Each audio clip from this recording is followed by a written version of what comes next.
Raksha Mantri Rajnath Singh today held bilateral talks with Minister of National Defence of Vietnam, General Van Van Giang today in New Delhi.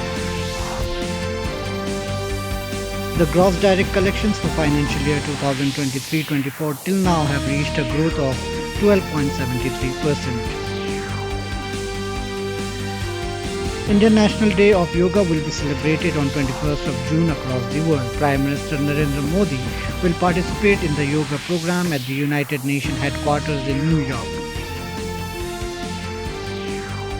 Indian Navy's state-of-the-art submarine INS Bagir is all set to embark on an operational visit to Colombo from June 19 to June 22.